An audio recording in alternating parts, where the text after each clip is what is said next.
Салям алейкум, сайхвай телесержелер. Здравствуйте, дорогие телезрители. В эфире кулинарная программа «Милет Берекета».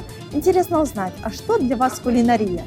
Это способ приготовления блюда, искусство, необходимость, а может быть способ проявления себя. Вариантов очень много, согласитесь, и каждый выбирает то, что ближе к его сердцу. Но я предполагаю, что для нашей героини кулинария – это особый вид творчества. Знакомьтесь, талантливая крымская художница Гульмира Мхана. Салям алейкум. Алейкум салям.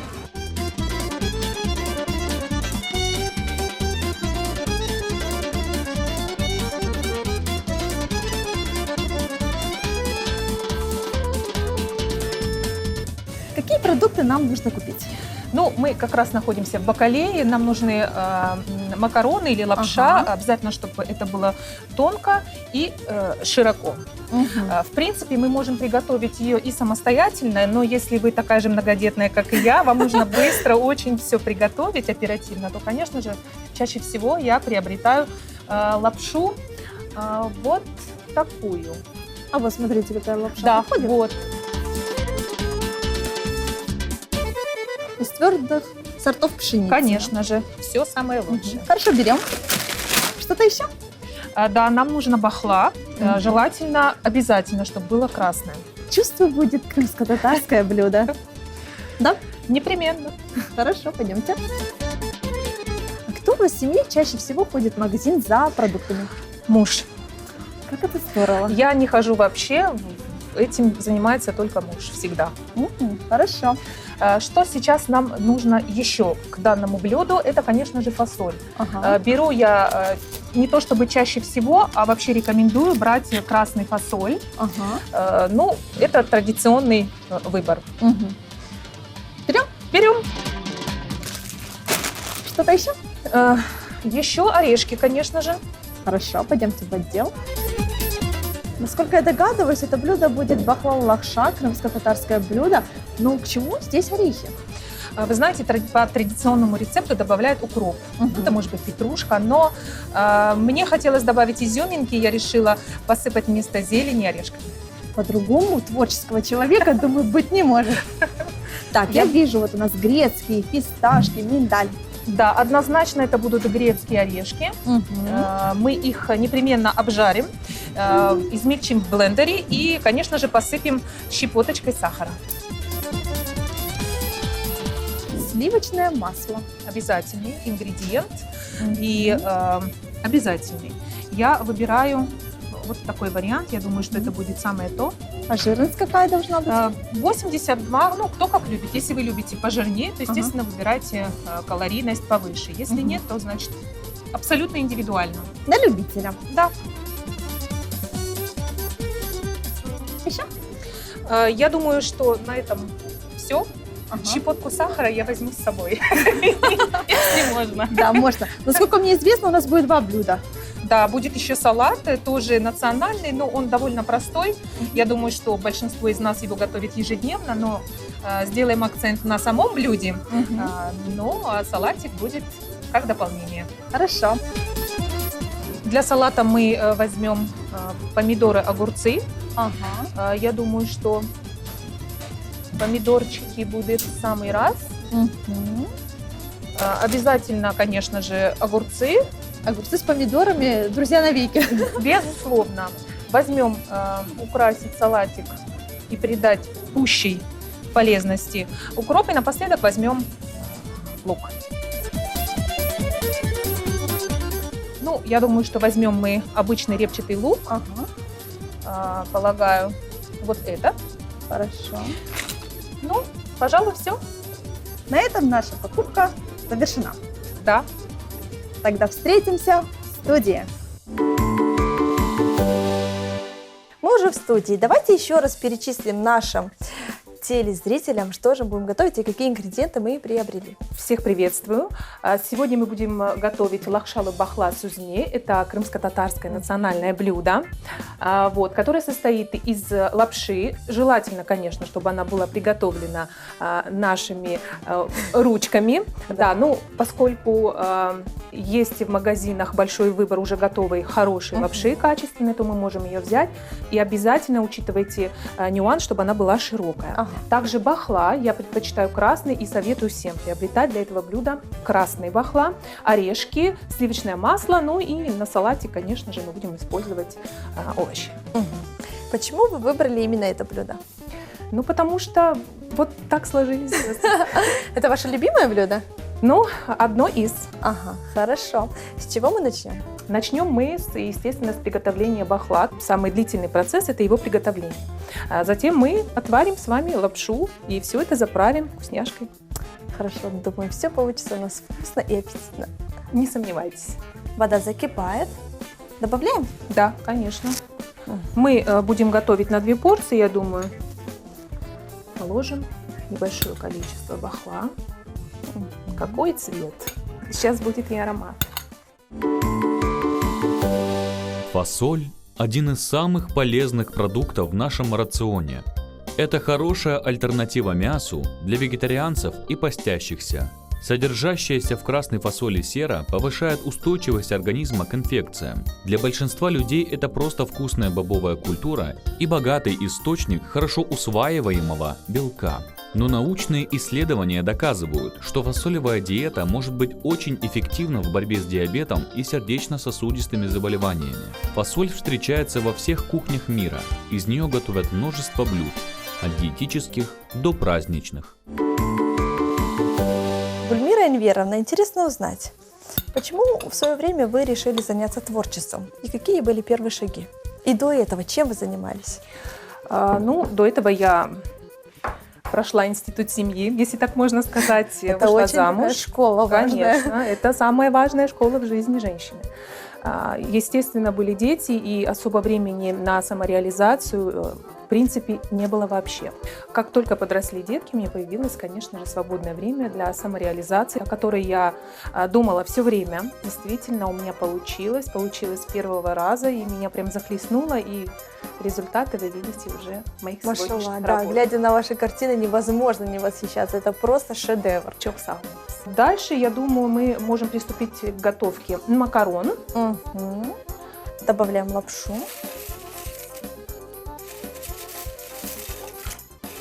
Посещаете ли вы кафе, рестораны?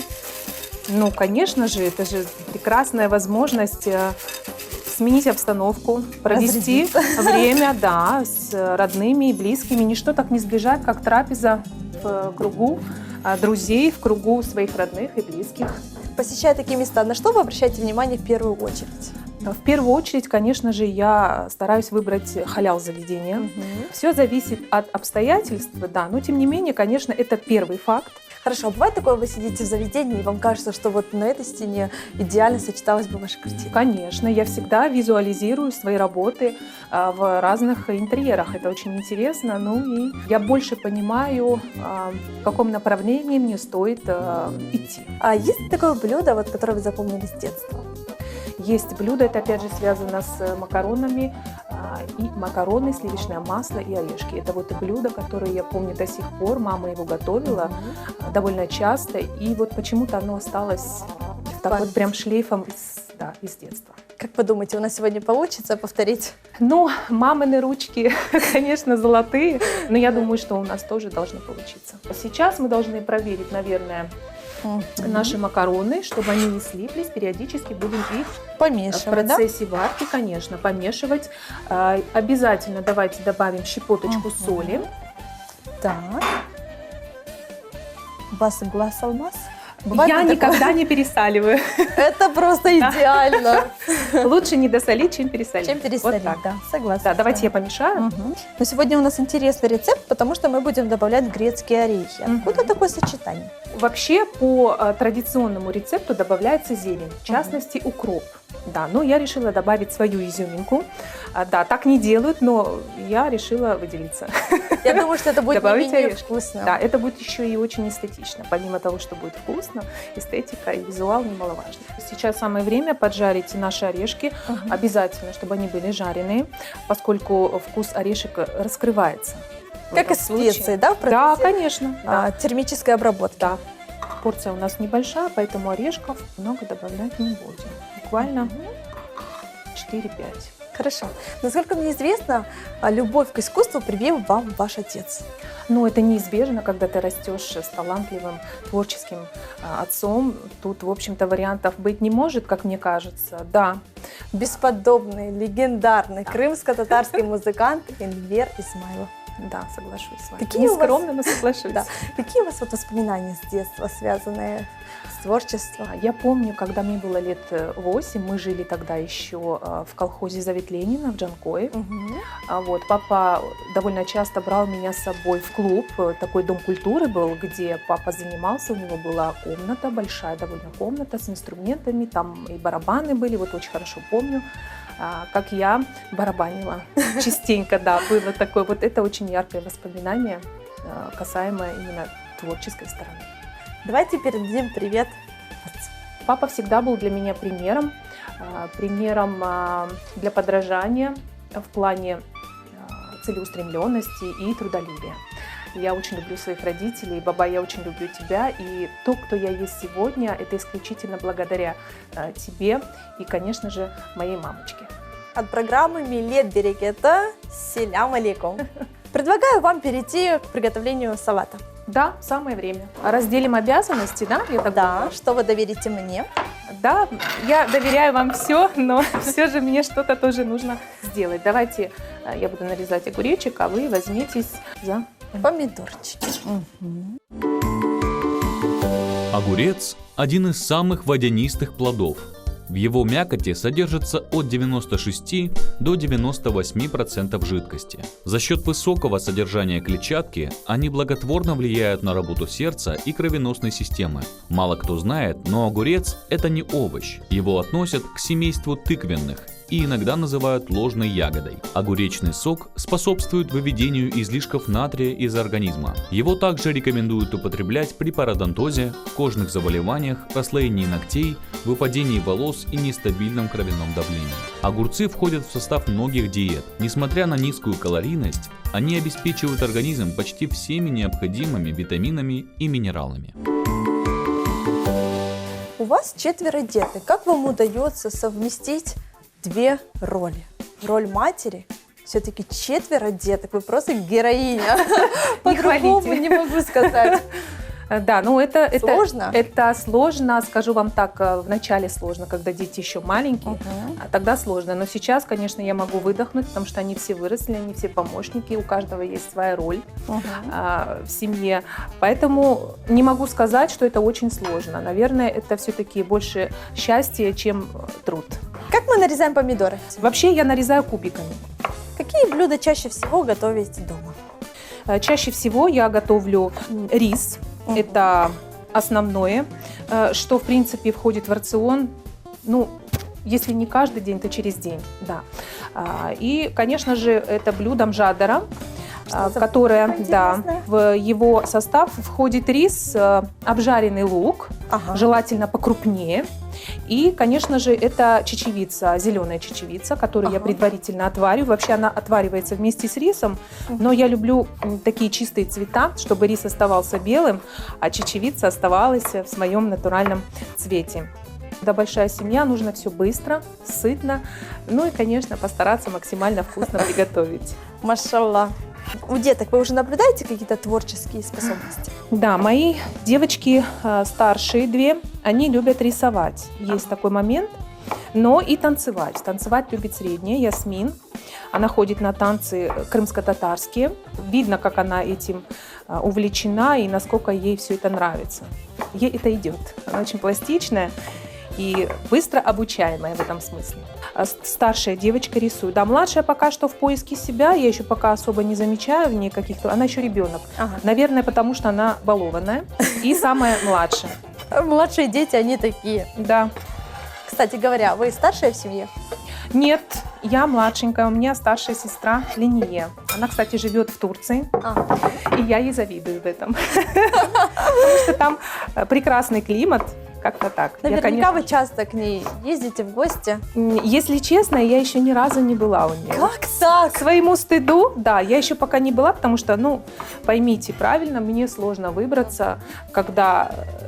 Дети, да, все это бросить, поехать, это, ну, такая история довольно сложная. Да. Но она сама приезжает каждый год, поэтому я думаю, что придет время, Если гора не идет к Магомеду, Магомед идет к горе. Все очень просто. Да. Так, огурцы мы нарезали, вот Да. помидоры я также нарезала. Лук давайте я оставлю для себя. Только приготовьте полотенце. Или вы проявите инициативу. Давайте. Кстати, в каждой программе уж практически лук нарезаю я. Да, ну вот Это уже значит, как ваше. обычай такой. Кстати, укропчик я очень люблю. Я его прям могу вот просто пожевать и поесть вот так, без ничего. Очень полезный. Вас невозможно не заметить вообще среди огромного количества людей. Есть личный стилист? Раскройте секрет. Ну что вы, какой Кто стиль? работает над вашим образом? Я сама себе стилист, сама себе визажист и мастер маникюра, педикюра и всего остального. Вот, поэтому иногда даже стилист-парикмахер. Ага, Чтобы даже вы так? понимали, да. По большому счету нет времени ходить на мероприятия по уходу за ногтями, за волосами. Поэтому я приловчилась и как экономичная жена обслуживаю Шо, себя браво. сама. Тут нужны Да. аплодисменты. Нет, я, конечно, иногда балую себя, но это происходит не так часто. Вы знаете, вот современные девушки даже накрасить себя не могут, потому что до такой степени они привыкли, что есть визажисты, что есть мастера ногтевого сервиса, и вот самостоятельно, мне кажется, мало кто уже пробует что-то делать. Ну, знаете, это, да, это есть такой момент, но все в наших руках, мы все можем. Согласна с вами. Перейдем к самой главной части нашей программы – эпоксидная смола. Ваши шедевры. Глядя на ваши картины, невозможно не почувствовать аромат кофе, роз, моря. Ух Как ты. вам удается так точно передать вот все тонкости и детали? Ну, я не знаю, наверное, потому что я пишу с душой Ага. и с любовью. Да, именно так указано на вашей страничке в соцсетях. Да, и не зря, потому что так оно и есть. Я никогда не возьмусь за работу, которая мне не по душе. Поэтому можно смело сказать, что мои работы написаны душой и с большой любовью. Сейчас, возможно, телезрители не понимают так досконально, что такое эпоксидная смола. Расскажите так, в легкой доступности. Эпоксидная смола – это материал, из которого создается больше, конечно, абстракция.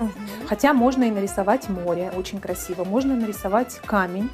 Это заливается. Мы не пользуемся в этой технике ни кистями, ни мастихинами, ничем, кроме направления и заливки. Техника называется резин-арт. Я, кстати, владею несколькими техниками. Это резин-арт, инк-арт, флюид-арт и, Что за слова?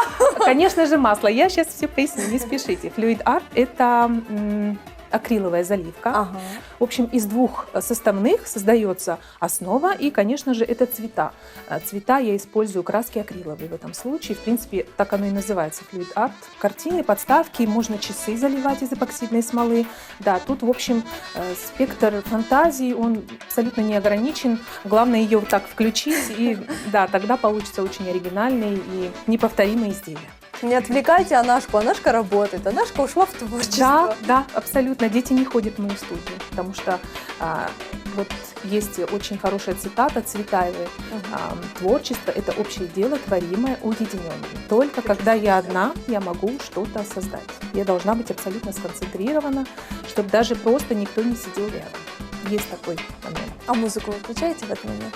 Да, конечно. Это чаще всего бывает папина музыка. Да, я очень люблю, кстати, его музыку Crimean Sunrise. Да, это одна из моих любимых. Сары Гелен. Те темы, которые я довольно часто слушаю в машине и дома. Добавим сюда соль? Да, обязательно добавляем соль. Давайте пощедрим. Потихонечку Всё готовится. закипает. Давайте помешаем еще макароны. Я думаю, что они у нас уже готовы. Я, кстати, люблю такой вариант альденте, хоть у меня в семье никто не любит. То есть недоготовленные. Да, Мне нравится эта консистенция макарон. Я люблю, когда немножечко даже твердовато. Вот я. То есть они готовы и можно сливать? Да, давайте мы их сольем уже. да? Хорошо. Орешки у нас готовы, мы их можем уже выложить для того, чтобы они у нас подостыли. И на этой же сковородочке горячей мы можем растопить сливочное масло. Растопить его до слегка золотистого цвета и залить наши макароны. На данную порцию грамм эдак 50 будет вполне. достаточно. Но если вы любите пожирнее и посытнее, то, конечно же, опять же, все индивидуально. Ориентируйтесь всегда на свои предпочтения. Посещали ли вас мысли о жизни за границей? Знаете, как я вам скажу, везде хорошо, где нас нет, а Крым для меня это родное и родные. Коротко и ясно. А как вы предпочитаете проводить свое свободное время? Вот от творчества и от семьи. Бывает у вас такая минутка счастья? Минутка счастья у меня и там, и тут, и когда я с семьей, и когда я с творчеством. И свободное время для меня это занятие творчеством. Да, когда я в своей студии, я расслабляюсь, я улетаю, я забываюсь, я погружаюсь полностью в творческий процесс. Поэтому это и есть для меня некая релаксация, это и есть для меня отдых. В свободное время я все-таки бегу скорее в студию. Как это здорово. Но не могу я у вас не спросить секрет успешной женщины. Секрет очень прост, и он заложен в нас на генетическом уровне. Если женщина слабая, нежная, покорная, послушная, робкая и в то же время хитрая, то я думаю, что это и есть успех. Самое главное, хитрая. Конечно же, хитрость, она дана нам от Всевышнего. Все записали. Соблюдаем правила. Эти составляющие делают женщину счастливой и делают ее окружение сильным. Естественно, это спутник жизни, тогда обязательно притянется сильный, который захочет тебя защитить, да, и беречь. Поэтому вот эти качества женщины для себя, пожалуйста, усвойте. Копните глубже. Женщина много взваливает сама на свои плечи. Женщина соревнуется с мужчиной. Ну, это все приводит к тому, что мужчина теряет мотивацию. Мужчину мотивирует что? Слабая женщина, которой нужна помощь. Он понимает, что ей нужна помощь, ей нужна забота. Тогда мужчина активируется, а в противном случае он понимает, она сама может. Зачем? Я думаю, что сейчас самое время залить макароны, прежде чем они слипнутся.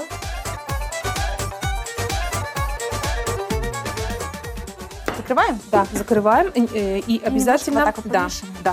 Они такие сливочные, вкусные будут. И я вас попрошу, Эльвина Ханум, раздробить орешки. Как хорошо получается. Что вас мотивирует? Наверное, самореализацией какой-то и быть полезной для общества, я так думаю. Мне было бы приятно, если бы мои картины украшали как можно больше домов и, естественно, каких-то, возможно, заведений. А помните ли вы свою первую работу? Не в общем, а вот именно с эпоксидной смолой? Да, конечно. Она была написана на мастер-классе. Я в первый раз пошла на мастер-класс. Я долго думала. Да, потому что времени не хватает, то время, то настроение, то еще что-то. Все время что-то мешало. Да, но мастер-класс, конечно, дал мне хороший толчок. И вот я прям с первого занятия поняла, что я должна этим заниматься, что мне это очень нравится. Орехи я измельчила. Посмотрите, какая красота. Просто мастерство, выше пилотаж. Я думаю, что бахла уже готовы, мы можем их слить и уже перейти к следующему этапу. Да, конечно же, с завершающему, самому вкусному и красивому. Завершим приготовление салата, добавим соль. Да, пожалуйста. Я думаю, что и перчика. Любите ли вы острое? Очень. Острое обязательно. Я знаю, что вредно, но я люблю. Сегодня у нас такое идеальное сочетание блюд. Крымско-татарская кухня. И сейчас красиво выложим наш салатик.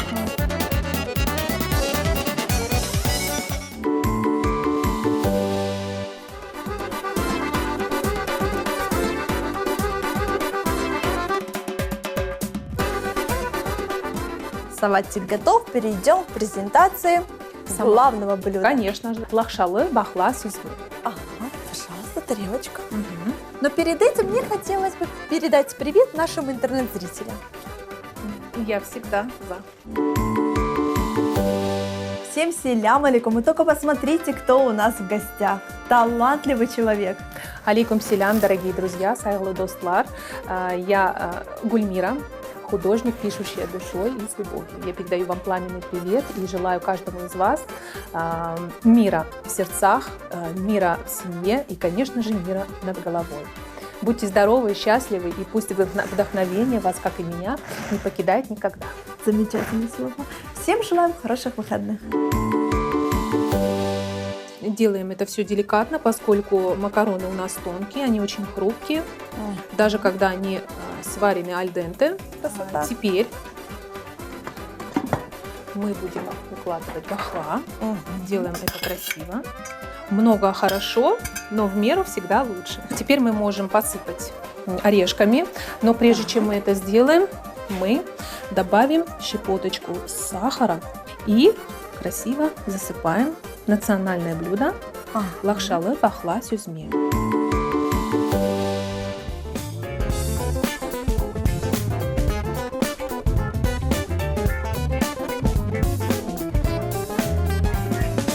Теперь всеми любимая рубрика «Продай блюдо». Дорогие друзья, мы с Эльвиной Ханум сегодня приготовили для вас национальные блюда крымско-татарские, лахшалы бахла сюзме и традиционный салат из овощей, помидор и огурцов. Я думаю, что каждый из вас просто должен попробовать приготовить именно основное блюдо лахшалы бахла сюзме. Невероятный аромат и очень красивая подача. Я уверена, что ваши родные будут довольны. Блюдо продано. Чох сагуны, что пришли к нам в гости, поделились крымско-татарскими национальными блюдами. Мне было очень приятно с вами готовить и рада знакомству с вами. Взаимно, Эльвина Ханум. Хотела бы пожелать нашим телезрителям обязательно воспользоваться моим рецептом, рецептом с моей изюминкой. И, конечно же, самое главное, я желаю вам быть здоровыми в наше время, непростое время, и черпать море вдохновения в себе и в окружающих вас людях. Саунс. Программа «Милет Берекеты» подошла к концу. Готовьтесь с нами, готовьтесь с душой. А с вами мы прощаемся. Аштат Лолсон Корышкинджи.